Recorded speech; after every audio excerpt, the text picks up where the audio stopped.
મનીષા, વિગતવાર સમાચારની શરૂઆતમાં વાત કરીએ. એક મહત્વપૂર્ણ સમાચાર મળી રહ્યા છે. અમદાવાદથી સીટીએમમાં દેહ વિક્રયના ધંધા પર જનતા રેડ પાડવામાં આવી છે. યુવા શક્તિ સંગઠનના કાર્યકરોએ આ જનતા રેડ કરી હોવાના સમાચાર મળી રહ્યા છે. 4 રૂપલના અને દલાલોને સ્થાનિકોએ પકડી પાડ્યા છે. સ્થાનિકોએ દલાલોને માર મારી તોડફોડ પણ કરી હોવાના સમાચાર પ્રાપ્ત થઈ રહ્યા છે. દલાલો રૂપલનાને રિક્ષામાં લઈ જઈ રહ્યા હતા.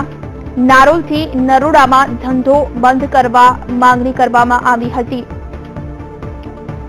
સીટીએમમાં જે દેહ વ્યાપાર ચાલતો હતો તે ધંધા પર જનતા રેડ કરવામાં આવી છે. યુવા શક્તિ સંગઠનના કાર્યકરોએ આ જનતા રેડ કરી છે, જેમાં 4 રૂપલના અને દલાલોને સ્થાનિકોએ પકડી પાડ્યા છે. સ્થાનિકોએ દલાલોને માર મારી તોડફોડ પણ કરી હોવાના સમાચાર પ્રાપ્ત થઈ રહ્યા છે.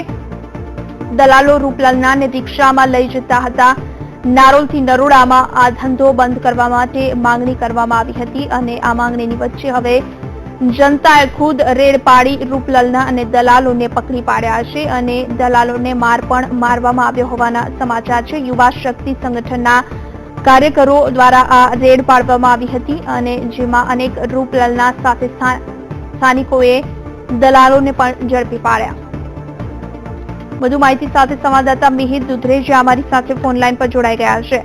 મિહિર, જે રીતે કહી શકાય કે સીટીએમ વિસ્તારમાં જે દેહ વિક્રયનો ધંધો ચાલતો હતો ને તેના પર જનતા દ્વારા રેડ પાડવામાં આવી, સમગ્ર ઘટના કઈ રીતે ઘટી અને કઈ રીતે બહાર આવી, વિસ્તારથી જણાવશો. જે રીતે જે નારોલથી નરોડા સુધીના જે દરેક વિસ્તાર રસ્તાઓ પર જે અત્યારે જે દેહ વિક્રયનો જે ધંધો ચાલી રહ્યો છે, છેલ્લા કેટલાય સમયથી આ સ્થાનિકોમાં ક્યાંક ને એક તકલીફોનો સામનો કર્યો છે. કારણ કે જયારે કોઈને સારા ઘરની છોકરી જયારે બસ સ્ટોપ ઉપર ત્યારે રિક્ષા દ્વારા પણ એને હેરાન કરવામાં આવતી હોય છે. તેમજ જે અભદ્ર ભાષાનો ઉપયોગ કરવામાં આવતો હોય છે. જેનું મુખ્ય કારણ એ છે કે દરેક વિસ્તાર રસ્તા પર જે રૂપલનાઓ કરી હોય છે તેને લઈને ક્યાંક ને તકલીફો થઈ રહી છે. ત્યારે આજે યુવા શક્તિ સંગઠન તેમજ સ્થાનિકોએ રેડ કરી અને સીટીએમ વિસ્તારમાં ચાલતા આ દેહ વિક્રયના ધંધા તેમજ રિક્ષા અને દલાલો સાથે પકડી પાડ્યા હતા અને તોડફોડ કરી હતી અને સાથે જે રૂપલનાઓ છે તેને પણ પોલીસના હવાલે કરી હતી અને આ જે દલાલો છે દલાલોને પણ જોરમાર મારવામાં આવ્યો હતો. મિહિર, ક્યાંક ને ક્યાંક આપના જણાવ્યા પ્રમાણે જનતાએ કાયદો હાથમાં લીધો છે. ઘણા સમયથી નારોલથી નરોડા સુધીના તમામ લોકો આ વિસ્તારમાં ચાલતા દેહ વ્યાપારને લઈ પરેશાન હતા. તો જ્યારે જનતાને કાયદો હાથમાં લેવાની ફરજ પડી, શું પોલીસને આ અંગેની માહિતી પહેલેથી નહોતી કે પછી હપ્તા પહોંચતા હતા? મનીષા, એકદમ તદ્દન વાત સાચી છે. કારણ કે જેવી રીતે જે અત્યારે શહેરના જે મુખ્ય વિસ્તારો છે, દાખલા તરીકે રિલીફોડ છે, કાંકરિયા છે, તેમજ જે નારોલથી નરોડા સુધીનો જે 13 કિલોમીટરનો જે વિસ્તાર આવેલો છે, દરેક જગ્યાએ જેવી રીતે અત્યારે જે ગેસ્ટ હાઉસો ચાલી રહ્યા છે, રિક્ષાઓ ચાલી રહી છે, તેમાં ક્યાંક ને પોલીસની સંડોવણી હોય તે અશક્ય વાત નથી. કારણ કે આવી રીતે ખુલ્લેઆમ રિક્ષાઓમાં જે દેહ વિક્રયનો જે ધંધો કરે છે તેમાં સંપૂર્ણપણે પોલીસનો હાથ હોય તેવું લાગી રહ્યું છે. અને સાથે આ જે ધંધાર્થીઓ સાથે જે જોડાયેલા લોકો છે તેઓ પણ આ ખુલ્લેઆમ બિંદાસ રીતે જે કાર્ય કરતા હોય છે, જેમને લઈને સ્થાનિકોમાં વધારે પડતો રોષ જોવા મળતો હતો.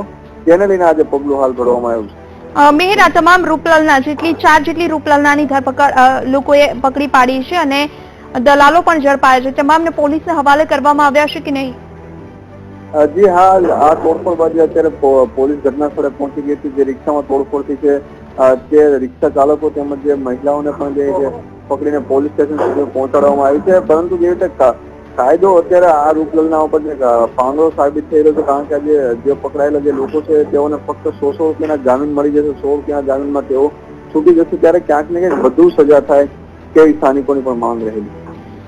બિલકુલ મિહિર, જે રીતે કહી શકાય કે જનતાએ જ્યારે રેડ પાડી છે અને આ રેડમાં તમામ લોકોને ઝડપી પાડવામાં આવ્યા, રસ્તા પરથી કે રિક્ષામાંથી જ ઝડપી પાડવામાં આવ્યા છે કે કોઈ મકાનમાં રેડ પાડવામાં આવી હતી? જી મનીષા, જે રીતે જે મેં આપને અગાઉ જણાવ્યું કે જે રીતે રિક્ષાઓની અંદર જે મહિલાઓ આવતી હોય છે, આ પ્રકારના અનૈતિક કાર્યો સાથે સંકળાયેલી જે મહિલાઓ આવતી હોય છે, ત્યારબાદ જે લોકો ઉભા હોય છે તેઓને ગંદા ઈશારા કરવામાં આવતા હોય છે. તેઓને જે અમુક ઈશારા પ્રમાણે રેટ નક્કી કરવામાં આવતા હોય છે અને જો કોઈ વ્યક્તિ આમ જવાનો પ્રયત્ન કરે તો તેને રિક્ષામાં લઈને જે આસપાસના જે ગેસ્ટ હાઉસ છે તેઓ પણ જેમાં સંકળાયેલા હોય ત્યાં લઈ જવામાં આવે છે અને ત્યારબાદ આ પ્રવૃત્તિનો ધમધમાટ ચાલુ થતો હોય છે. ત્યારે આ પ્રકારની જે સંકળાયેલા જે લોકો હોય છે તે અમુક ચોક્કસ પ્રકારના લોકો હોય છે તેઓને ગ્રાહકની પણ ભાળ હોય છે અને સાથે જે આસપાસના જે વિસ્તારના લોકો હોય છે તેઓ પણ આની સંડોવાયેલા હોય છે, ત્યારે આજે એક મોટું રેકેટ પેકેજ છે તેવું કહી શકાય. મિહિર, જનતા રેડમાં અમુક દલાલોને પણ પકડી પાડવામાં આવ્યા છે અને તેમને મારવામાં આવ્યા છે તેવી પણ વાત સામે આવી છે. હા, જી હા, જેવી રીતે જે રિક્ષાઓ જે છે તેમાં જે યુવા શક્તિ સંગઠનના જે કાર્યકર્તાઓ છે તેઓએ પણ તોડફોડ કરી હતી અને જે રિક્ષા ચાલકો છે, જે રિક્ષા ચાલકો રિક્ષા ડ્રાઇવિંગની સાથે દલાલીનું પણ કામ કરતા હોય છે તેને બબ્બે બેનિફિટ મળતા હોય છે, તેને લઈને આ રિક્ષા ચલાવીને જે મહિલાઓને સાથ આપતા હોય છે ત્યારે રિક્ષામાં પણ તોડફોડ કરવામાં આવી છે અને જે દલાલો જે છે રિક્ષા ચાલકો તેને પણ ઢોરમાર મારવામાં આવી. બિલકુલ મિહિર, આપનો આભાર સમગ્ર માહિતી માટે.